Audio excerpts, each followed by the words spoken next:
of the students have been writing to me asking me to make a video on orals preparation. So I'm starting this new series of videos on orals preparation. The only thing is that I can't cover orals preparation in one video. Orals preparation can take hours and hours of preparation and talking about. There are so many topics to be covered. So what I've decided is I've decided to make some short videos here for you guys. So I'll try to keep these videos to 10 to 15 minutes or maybe less, and I'll take up 5 or 6 questions every time in a video. So you can watch them in a series, and I'll be taking up 5 and 6 different kind of questions. I'll try to cover different areas, and we'll start with that. And this is the first video in that series. So let me know. Just give me a feedback on what you think about these videos, whether how I can make it better for you guys, or any feedback is welcome. Alright, so I'll start with the preparation. So I'll start with the first question here.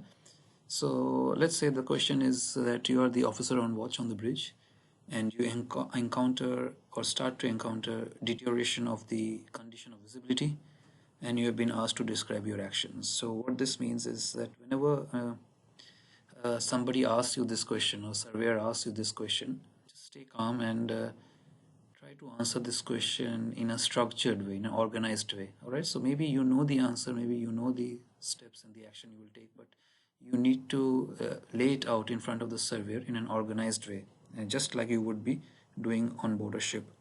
All right, so this question means that if you didn't understand this question, this means you are an officer or a navigator on the bridge, and the visibility was fine, but suddenly you start to see that the visibility is deteriorating, it's becoming worse, and you might have encountered a fog or mist or smoke, but the visibility has drastically reduced, leading you into restricted visibility. So what would be your action? So as an officer on watch, you should be taking the following actions. You should place the ship's main engines on standby and reduce the vessel's speed to a safe speed. All right, so there's no definition, there's no exact value of safe speed. Safe speed depends to, of course, every ship has its own safe speed, and by putting engines on main engines on standby, that means that you just inform the engine room to be ready to reduce the engine speed at a short notice, because it will take them time for them to do that. So you do that. The first thing you should be doing is you should be advising the master of the change in the visibility conditions, and the master will of course advise you on what to do next. But there is no harm in informing the ship's engines room about the visibility condition, and that there could be a possibility that you might have to reduce the ship's speed to safe speed. You must also commence sounding fog signals. So there are fog signals for ships underway and for ships stopped but making way through water, or ships stopped but underway. So make sure that you sound the appropriate fog signals as per the collision regulations. Switch on the navigation lights. Well, these days, of course, ships are keeping the navigation lights on throughout the day and night. But if your ship has a system where you keep the navigation lights off during the day, it's a good idea to keep it on. Make sure that you close all the watertight doors in the vessel, and we do that only as a precaution, that God forbid if you have a collision, then there should not be any kind of water ingress into the vessel. Commence systematic plotting of any targets on the radar. So make sure that you check your RPAs, you check your radars, check the settings, and make sure that they will be picking up the echoes, even the small ones. And because sometimes we might keep a radar on settings where it might miss the small targets. So make sure that you keep the settings and you check the settings of the radar and the RPA. Place the current position on the chart. So of course these days you have electronic plotters, but if you don't, if you're using paper charts, so make sure that you keep plotting the ship's position to make sure that the ship is not going off course. Post additional lookouts. Alright, so even if somebody is busy in the deck work, the deck crew is busy, make sure you call somebody if you don't have a system where a lookout is there throughout the day and night. Stop all the noisy work on deck and enter a statement of your actions into the ship's deck logbook. The additional thing I would add here is that these days you have ISM checklist for everything. So you use the ISM checklist for restricted visibility, and make sure you follow the points on the checklist and tick them off one by one. But the most essential point here that you should definitely include in your answer when you're answering to the surveyor is that you will call the master, you will advise them of his conditions, and even if it's open sea and there is no traffic around, there are no ships around, it is still your duty to call the master and inform him or her of the change in the visibility conditions. We then move on to the next question. There's more text here. The next question talks about describing the handing over procedure of the navigation watch to another relief officer. So again, in this question, when you are asked a question like this, make sure that your answers are structured and organized. Just don't start off answering because you know the answer, because if your answer is not organized, the surveyor might think that you are just giving an answer that you have memorized from the book, and this is not something that you will be doing practically. So don't convey that message to the surveyor. Take a minute, if required, jot down the points on a paper and then go about your answer in a very structured way. So of course you have ISM checklist these days for everything. So you will also have an ISM checklist for handing over or taking over watch. So this is about handing over. So you use the ISM checklist for handing over. Apart from that, you can't just tell the surveyor that I'll be using ISM checklist. You have to describe the procedure as well. So start with appraising the relieving officer of the ship's course, which will include the gyro and manatee course. You can also inform about the deviation or any compass or gyro errors that you found. If there was anything unnatural or something that you were not expecting, you should draw his or her attention to those facts. Provide the relieving officer with the current updated position of the vessel and indicate the position respective to the chart. So plot the position and show the position to the relieving officer. Then draw attention to any visible shipping traffic and provide details as to the current actions and intentions affecting relevant targets. The main thing here is that if there is any shipping traffic here, or you are in the middle of taking an action against a vessel which was on a collision course with you, make sure you complete the action. Make sure you hand over only when the vessel has resumed its normal voyage and there is no risk of collision present. Otherwise, that would not be an officer-like duty to just hand over during the middle of an action. All right. Appraise the watch officer of the current weather patterns and advise on the past and present state of visibility, passing on to the latest weather report. So make sure that you discuss the weather as well. If you have read the weather report and you know about any kind of restricted visibility that you might encounter, or there could be a sandstorm going around, and you know that the officer might face this, so make sure you appraise the officer about that as well. The watch officer would be appraised of any night orders left by the master, so make sure the night orders are discussed with the next officer, and the next officer should not only, relieving officer should not only read the night orders, but you should make sure as a handing over officer that the officer has understood the night orders and is as per the expectations of the master. If the officers, it is the first watch of the officer, he or she should have also read the master's standing orders and make sure that the officer is aware of the standing orders as well. If it's relevant, draw attention to the next waypoint or any alteration of course.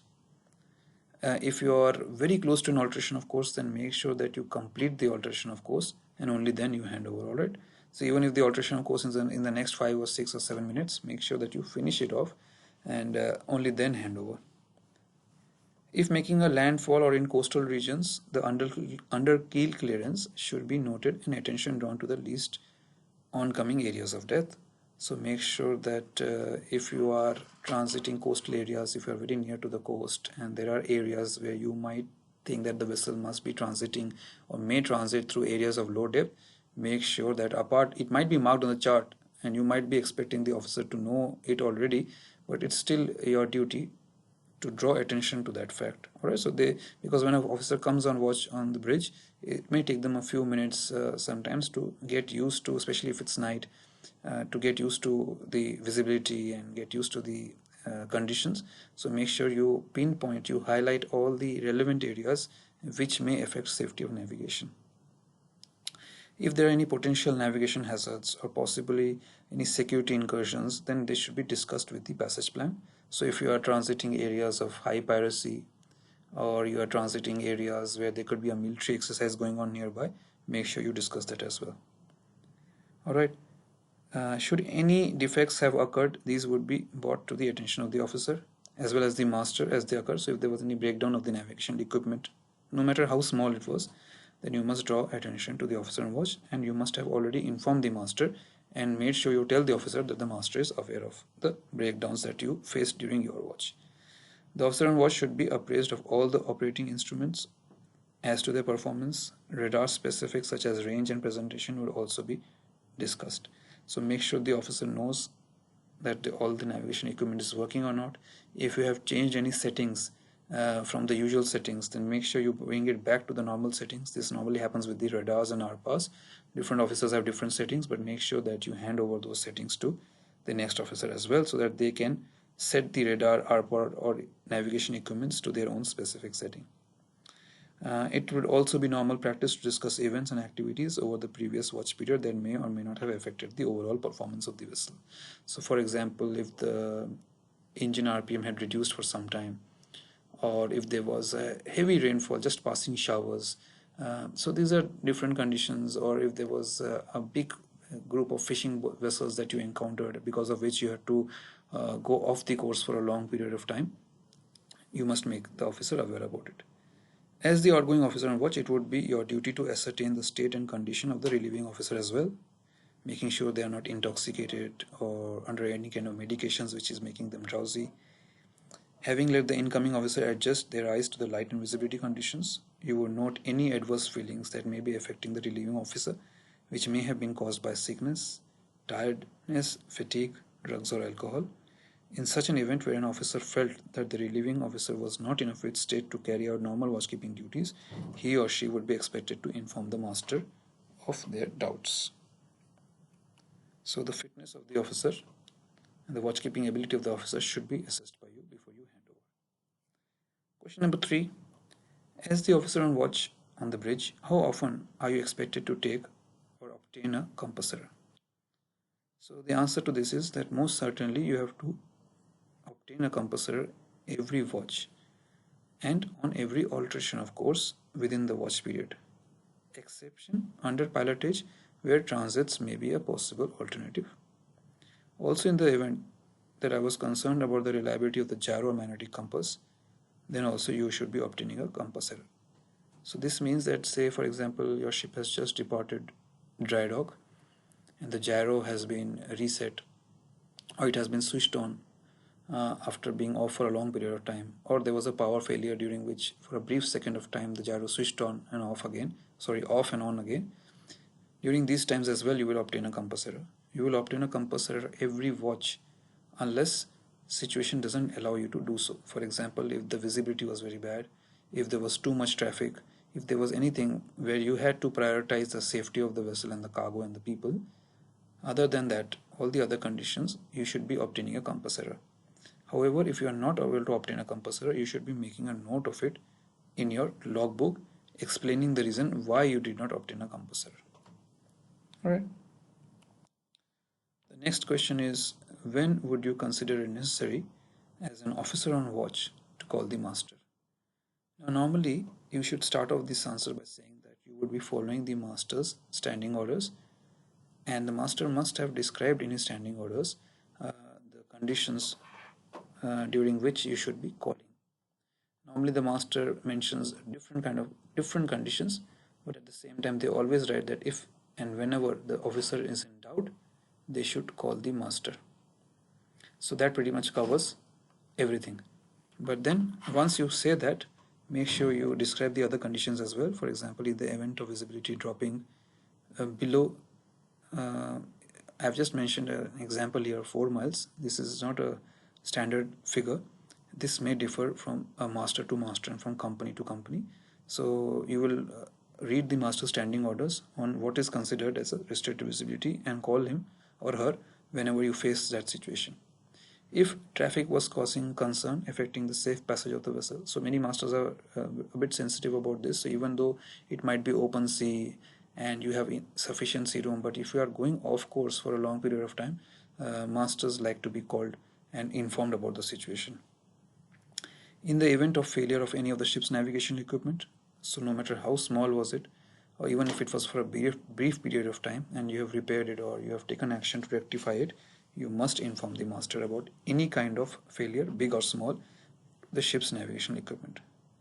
If failing to sight a landfall when expecting to, So you're expecting to see some landmarks or some buoys or some island, and you have not seen it. That means you might be on the wrong passage, or something might be wrong there with your passage plan. Then you need to inform the master. Alternatively, if you sight a landfall when it is not expected, even then. If soundings are shelving when unexpected, so if soundings are going up and down, the depth is going up and down, it is not supposed to. Your chart is showing that you are in deep waters, but your echo sounder is showing that you are in shallow waters, then also you should be calling the master.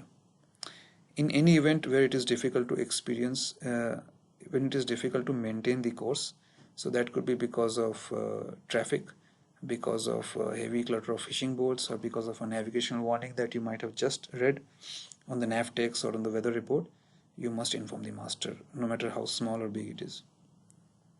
If a scheduled position is unattainable or suspect, so you have plotted the ship's position and you might have supplemented it with like a sextant position or with an alternative means of position plotting, and those two positions are not matching one another, then also you should call the master. In the event that the man management of watchkeepers becomes untenable, that means if your lookout has come drunk, or if your relieving officer is intoxicated or not fit to keep watch. In the event of a heavy weather or on receipt of a bad weather forecast. So naturally, if you are expecting your vessel to run into heavy weather, or if there is a tropical cyclone developing near an area, you must call the master, inform the master. All right, on sighting ice, receiving ice warning, or ice being reported on or near the vessel's track, if sighting oil on the surface, if any issue of security, or in any other emergency such as fire, flooding, imminent contact with a submerged object. Also, if you obtain a distress call, so even if that distress call is say according to you it's far, don't make the decision yourself. As an officer on watch, you are the representative of the master. Make sure that you inform the master. The master may tell you that, oh, it's too far, or whatever it is, they might tell you to take the action, but your job is to inform the master and then note it down in the GMNSS logbook that you received a distress call, you inform the master, and this is what the master instructed you to do. So in any case where you are in doubt, make sure you call the master. Keep yourself safe. Do not assume anything. Just make sure that you not only follow the master's standing orders, but whenever you are in doubt on whether you should inform the master or not, make sure you inform the master. Finally, the last question for today's video, and I've just taken 5 important questions today, just to keep the length of the video short. So if you think that I should be taking more video or more questions in the video, then please let me know. I just wanted to keep the length of the video short so that it doesn't get boring for you guys. So the last question is, as an officer on watch at night, describe your action in case of the failure of the navigation lights. So if your navigation light fails, you should be immediately inspecting the navigation light panel to ascertain which navigation light has malfunctioned and cause the alarm to be triggered. Make a note of the defective light and switch the backup light in its place and cancel the alarm. In the event the light circuit has failed, you would activate the secondary circuit and cancel the alarm. During the hours of darkness, it's advisable for safety reasons, following a risk assessment, to repair the light or circuit before daylight hours.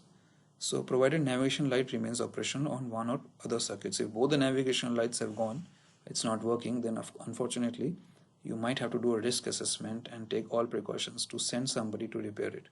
Otherwise it becomes unsafe at night. So in any event, you have to inform the master and make sure that the repairs have been instigated. If the master feels that it's an emergency situation and you need to send somebody at night, then it's the master's decision. But your job is to inform the master. And even if it's night and even if you are not sending anybody, still make sure that you inform the master, because the master knows best. And first thing in the morning, as soon as the daylight is breaking, the master may send somebody to repair it. Alright, the navigation lights should be working at all times for safety reasons. Alright, so I hope these 5 questions and a quick discussion on these 5 questions is helpful to you.